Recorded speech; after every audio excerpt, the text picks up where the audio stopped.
எண்ணற்ற மகத்துவங்களும் மகிமைகளும் கொண்ட ஓர் அற்புதமான ஸ்தலம் திருவண்ணாமலை அருள்மிகு அருணாச்சலேஸ்வரர் கோயில். சுமார் 2668 அடி உயர மலை மீது எம்பெருமானின் ஜோதிரூப தரிசனமானது இன்று மாலை நடைபெற இருக்கின்ற அதே நேரத்தில் இப்பொழுது நாம் பரணி தீப தரிசனத்திற்காக காத்திருக்கின்றோம். அண்ணாமலை தொழுவார்வினை வழுவா வண்ணம் அருமே என்கிறார் சம்பந்த பெருமான்.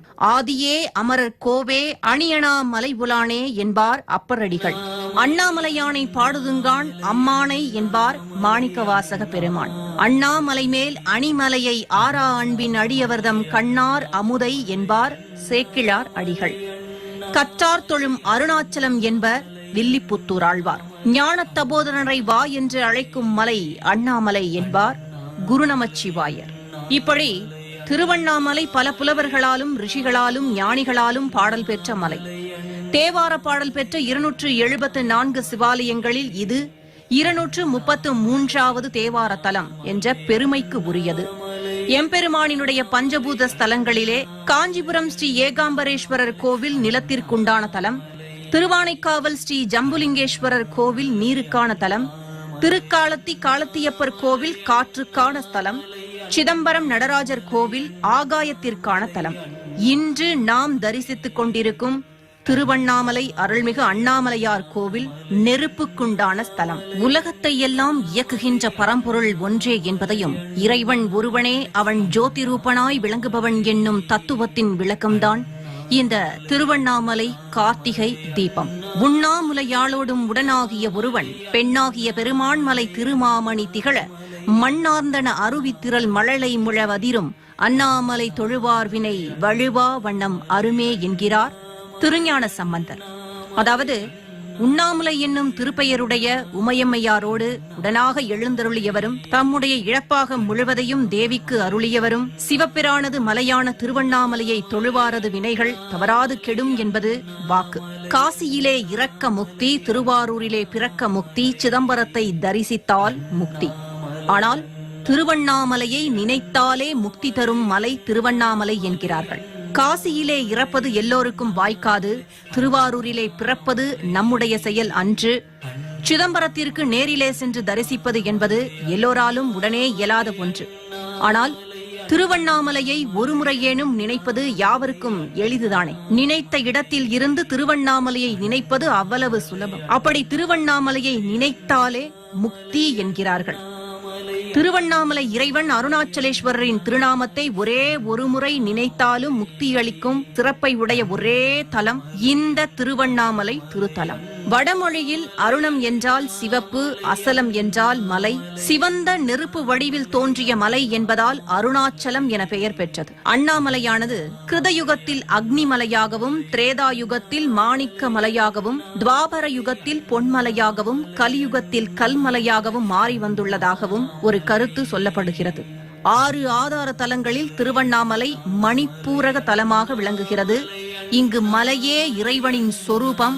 இந்த மலை சோணாச்சலம், அருணாச்சலம், அண்ணாமலை எல்லாம் இத்தலத்தை குறித்து வழங்கும் வேறு சிறப்பு பெயர்கள் என்பது நாம் அறிந்ததுதான். எம்பெருமான் கைலாயத்திலும் மேருவிலும் இருந்தாலும் கூட திருவண்ணாமலையிலே சிவபெருமானே மலையாக இருப்பதால் அருணாச்சலம் கைலாயத்தையும் மேருவையும் விட உயர்ந்ததாக போற்றப்படுது. திருவண்ணாமலை ஆறாத இன்பமருளும் மலை என்கிறது சிவபுராணம். பஞ்சபூத ஸ்தலங்களில் அக்னிஸ்தலமாக விளங்கும் திருவண்ணாமலை அம்மலையினுடைய 3 யோசனை தூரத்தில், அதாவது சுமார் 30 மைல் தூரத்தில் உள்ள அனைவருக்கும் ஆசரு தீட்சையின்றி சாயுஜ்யம் பயக்கும் என்பது சிவபெருமானின் வாக்காகவும் கூறப்படுகிறது. வினையை நீக்கும் மலை உருவில் விளங்குவதால் இம்மலைக்கு ஆ கூட்டல் ருணன், அதாவது வினையை நீக்குபவன் இங்கு அசலனாக விளங்குகிறான் என்பது பொருள். பொதுவாக இந்த தீ மிதித்தல் என்பது எந்த சிவாலயத்திலும் பார்க்க முடியாது. அம்மன் கோவில்கள்ல தான் இந்த தீ மிதித்தலை நம்ம பார்க்க முடியும். அப்படி இருக்க ஆடி மாதம் திருவாடிப்புறத்தில் உண்ணாமுலையம்மன் சன்னதி முன்பாக தீ மிதித்தல் நடைபெறும் ஒரே தலம்.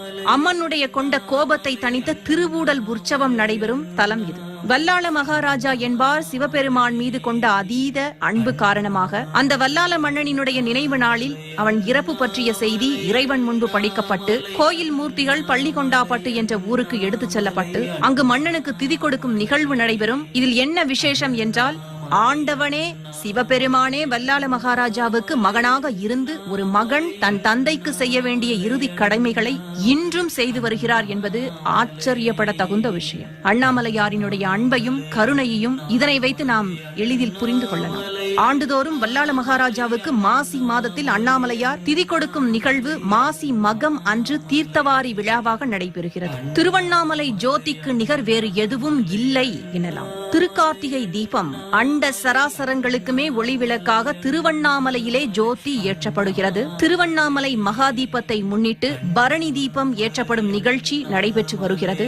ஒரே ஒரு முறை திருவண்ணாமலையில் கார்த்திகை தீப தரிசனம் செய்தால் அது நம்முடைய 21 தலைமுறைக்கும் புண்ணியம் சேர்க்கும் என்று திருவண்ணாமலை தலபுராண பாடலிலே குறிப்பிடப்படுகிறது. தீப தரிசனம் முக்தியளிக்கும் தரிசனம். முத்தாய்ப்பாய் கார்த்திகை தீப திருநாளில் சுமார் 6 அடி உயர தாமர கொப்பரையில் ஏற்றப்படும் மகா தீபம் மலை உச்சிக்கு எடுத்துச் செல்லப்பட்டு ஏற்றப்படுகிறது. 10 நாட்கள் திருவிழாவிற்கு மணிமகுடமாக விளங்கும் இந்த தீபம் ஒரு வாரம் வரை இடைநிற்றல் இல்லாமல் தொடர்ந்து எரிந்து கொண்டே இருப்பது எங்கும் இல்லாத ஒரு அதிசயம் என்றே சொல்லலாம். அடிக்கொரு லிங்கம் அடித்துகள் பட்ட இடமெல்லாம் கோடி கோடி லிங்கங்கள் என்று பெரியோர்களால் போற்றப்படுவதுதான் இந்த திருவண்ணாமலை. பொதுவாக 5 என்ற எண்ணுக்கும் சிவபெருமானுக்கும் மனிதர்களுடைய வாழ்க்கையுடனும் நெருங்கிய தொடர்புடையது என்கிறார்கள். அதாவது சிவபெருமானுக்குரிய மந்திரம் 5 எழுத்து உடையது, அதாவது பஞ்சாட்சர மந்திரம். அவர் பஞ்சபூதங்களின் வடிவில் காட்சி தருபவர். இதே போல மனிதனின் உடலில் 5 புலன்கள் 5 பொறிகள் ஆகியன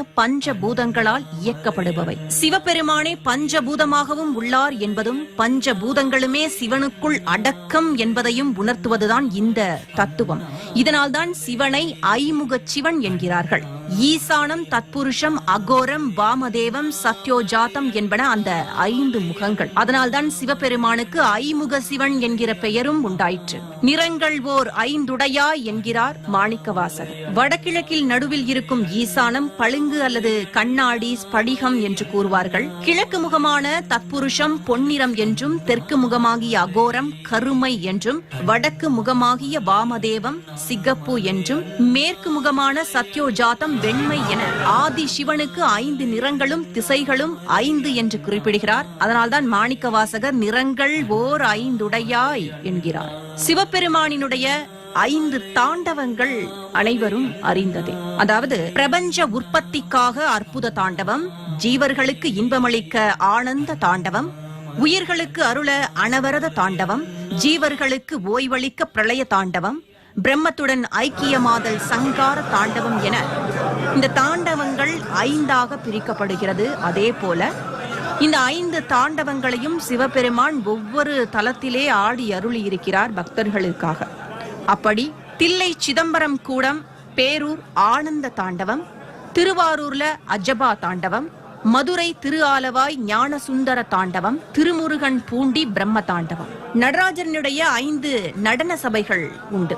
அவர் நடனம் ஆடுவது 5 சபைகளிலே. அந்த சபைகள் சிதம்பரம் தங்க சபை, மதுரை வெள்ளியம்பலம், திருஆலங்காடு ரத்தின சபை, திருநெல்வேலி தாமிர சபை, குற்றாலம் சித்திர சபை. இப்படி சிவபெருமான் பஞ்ச தாண்டவங்களும் பஞ்ச நடன சபைகளையும் கொண்டவர். ஆக்கல், காத்தல், அழித்தல், மறைத்தல், அருளல் என சிவபெருமானுக்கு 5 தொழில்கள். தேவாரம், திருவாசகம், திருவிசைப்பா, திருப்பல்லாண்டு, பெரிய புராணம் ஆகிய 5ம் பஞ்ச புராணம் என்னும் சிறப்புடன் சிவசன்னதிகளிலே இன்றளவும் சிவாச்சாரியார்களால் போதப்பட்டு வருகிறது. அதே போல பஞ்சலிங்க ஸ்தலங்கள் என்று குறிப்பிடுவார்கள். வரலிங்கம் நீலகண்ட கஷேத்திரம் நேபாளத்திலே உள்ளது. முக்திலிங்கம் கேதார்நாத்திலும், மோட்சலிங்கம் சிதம்பரத்திலும், போகலிங்கம் சிருங்கேரியிலும், யோகலிங்கம் காஞ்சிபுரத்திலும் அமைந்து உள்ளது. இவைகளை ஆதிசங்கரர் கொண்டு வந்து ஸ்தாபித்தார் என்றும் கூறப்படுகிறது. அதே போல பஞ்ச குண மூர்த்திகளாக சிவபெருமான் குறிப்பிடப்படுகிறார். அதில் சாந்த மூர்த்தியாக தட்சிணாமூர்த்தியும், ஆனந்த மூர்த்தியாக நடராஜ பெருமானும், உக்ரமூர்த்தியாக பைரவர் சுவாமியும், வசீகர மூர்த்தியாக பிச்சாடனரும், கருணாமூர்த்தியாக சோமாஸ்கந்தரும் போற்றப்படுகின்றனர். அதே போல எம்பெருமானை பஞ்சாட்சரம் எனும் 5 எழுத்து மந்திரமான நமசிவாய என்னும் நாமம் சொல்லி வழிபட வேண்டும். 5க்கும் அண்ணாமலையாருக்கும் நெருங்கிய தொடர்பு உண்டு என்று நம்முடைய முன்னோர்கள் குறிப்பிட்டு கூறுகிறார்கள். திருவண்ணாமலை தீபத்தன்று மலையை பார்த்து நமசிவாய என்ற பஞ்சாட்சர மந்திரத்தை மனமுருகி சொன்னால் அந்த மந்திரத்தை 3 கோடி முறை ஜெபித்த பலன்கள் கிடைக்குமாம். கிரிவலம் வருபவர்கள் நினைவில் வைத்து திருவண்ணாமலையை நினைத்து அண்ணாமலையாரை மனமுருகி வேண்டி நமசிவாய எனும் பஞ்சாட்சர மந்திரத்தை ஓதி வலம் வர வேண்டும். திருவண்ணாமலை என்றதும் நம்முடைய மனதில் முதலில் நினைவுக்கு வருவது சித்தர்கள்தான். இது சித்தர்கள் வாழும் பூமி. இங்கு எத்தனையோ சித்தர்களினுடைய ஜீவ சமாதிகளை நாம் மலைவலம் வரும்போது கண்டு தரிசித்திருக்கிறோம். 18 சித்தர்களிலே மிக முக்கியமானவர் இடைக்காடர். இவர் நவக்கிரகங்களில் இயக்கத்தையே மாற்றி அமைத்து விதியை வென்றவர். இவர் ஜீவசமாதி அடைந்தது திருவண்ணாமலையில்தான். அதே போல ஈசான்ய ஞான தேசிகர், விருபாட்சி தேவர், ரமண மகரிஷி, சேஷாத்ரி சுவாமிகள், திருவருணை ஸ்ரீ ஈஸ்வர சுவாமிகள், கொட்டாங்குச்சி சுவாமிகள், அங்க பிரதட்சணம் அண்ணாமலை சுவாமிகள், குகை நமசிவாயர், தெய்வசிகாமணி, தேசிக பரமாச்சாரிய சுவாமிகள், அம்மணி அம்மாள், பத்ராச்சல சுவாமிகள், சடைச்சி அம்மாள், இசக்கி சுவாமிகள், சடை சுவாமி, ஸ்ரீ அழகானந்த சுவாமிகள், அடிமுடி சித்தர், விசிறி சாமியார் என இன்னும் பல சித்தர்கள் அண்ணாமலையாரால் ஆட்கொள்ளப்பட்டு இங்கு பலர் ஜீவசமாதி அடைந்துள்ளார்கள்.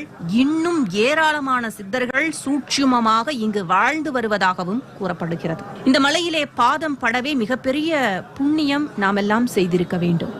எல்லா நாட்களிலும் மலையை மக்கள் வலம் வருகிறார்கள் என்றாலும் முழு நிலவு நாளான பௌர்ணமியில் வலம் வருதல் தான் மிக மிக விசேஷம். திருவண்ணாமலை கார்த்திகை தீபத்தை காண சித்தர்கள் வருவார்கள் என்பது நம்பிக்கை.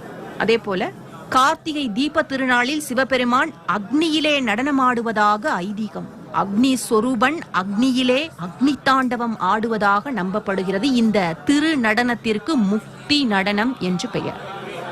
தீ என்று சொன்னாலும் தீபங்கள் என்றாலும் தீ என்பதொன்றுதான் சிவசங்கரா. நான் என்று சொன்னாலும் நீ என்று சொன்னாலும் நம் சக்தி ஒன்றுதான் சிவசங்கரா. திருவண்ணாமலை அருள்மிகு அருணாச்சலேஸ்வரர் திருக்கோவிலினுடைய திருக்கார்த்திகை தீப திருவிழாவானது சீரும் சிறப்புமாக நடைபெற்று வரும் வேளையில் இவ்விழாவினுடைய முதல் நிகழ்வாக அண்ணாமலையார் சன்னதி முன்பாக பரணி தீபம் ஏற்றப்படும் அற்புதமான நிகழ்வை நாம் கண்டு தரிசித்து வருகிறோம். அண்ணாமலையார் சன்னதி முன்பாக பரணி தீபம் ஏற்றப்படும் நிகழ்வுகளையும் சிவாச்சாரியார்கள் செய்து வருகின்ற விசேஷ பூஜைகளையும் நாம் கண்டு தரிசித்து வருகின்றோம். அதன்படி சுமார் 2668 அடி உயர மலை மீது எம்பெருமானினுடைய சுமார் 2668 அடி உயர மலை மீது எம்பெருமானினுடைய ஜோதி ரூப அற்புத தரிசனமானது இன்று மாலையில் நடைபெற உள்ள நிலையில் இவ்விழாவினுடைய முதல் நிகழ்வாக மகத்துவங்கள் பல வாய்ந்த பரணி தீபமானது அண்ணாமலையாரினுடைய சன்னதி முன்பாக ஏற்றப்படுகின்ற அற்புத நிகழ்வு நடைபெற்றுக் கொண்டிருக்கிறது. நாம் ஒவ்வொருவரும் தெரிந்தோ தெரியாமலோ செய்த பாவங்கள் நம்மை விட்டு அகல திருக்கார்த்திகைக்கு முந்தைய நாளான பரணி நட்சத்திரம் அன்று இல்லங்களில் விளக்கேற்றி இறைவனை வழிபட வேண்டும். அதேபோல அதிகாலையிலே பரணி தீபம் அண்ணாமலையார் கருவறையில் ஏற்றப்பட்டு பின்னர் அர்த்த மண்டபத்தில் 5 தீபங்களாக இவை காட்டப்படும். கார்த்திகை மாத பரணி நட்சத்திரத்தில் இந்த தீபம் காண்பிக்கப்படுவதால் இந்த தீபம் ஏற்றப்படுவதால் பரணி தீபம் என்ற பெயர் பெற்றது. பொதுவாக இந்த தீப சுடரானது மகாலட்சுமியாகவும் அதில் தோன்றும் ஒளி சரஸ்வதியாகவும் வெப்பம் பார்வதியாகவும் கருதப்படுகிறது. மனிதனையும் இறைவனையும் இணைக்கக்கூடியதாக திருவிளக்குகள் விளங்குகின்றன. அதாவது மனித ஆத்மாவும் இறைவனுக்கு இடையே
ஏற்றப்பட்டது. அந்த காட்சிகளை நாம் பார்த்து தரிசித்து வருகிறோம். பாராளும் பரமசிவனே பார்ப்போற்றும் வேந்தனை கார்த்திகை பரணியில் நின் சன்னதி ஏறினோம். இது பரணி தீபம்.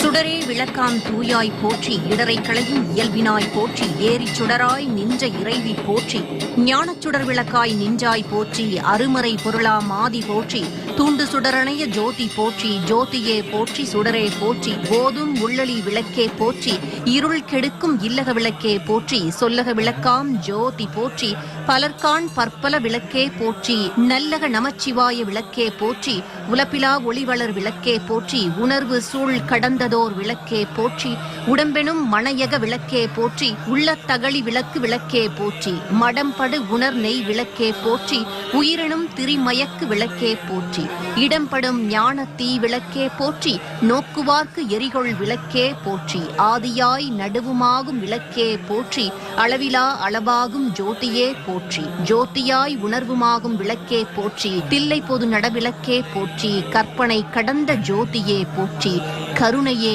உருவமாம் விளக்கே போற்றி, அற்புத கோல விளக்கே போற்றி, அருமறை சிறத்து விளக்கே போற்றி போற்றி.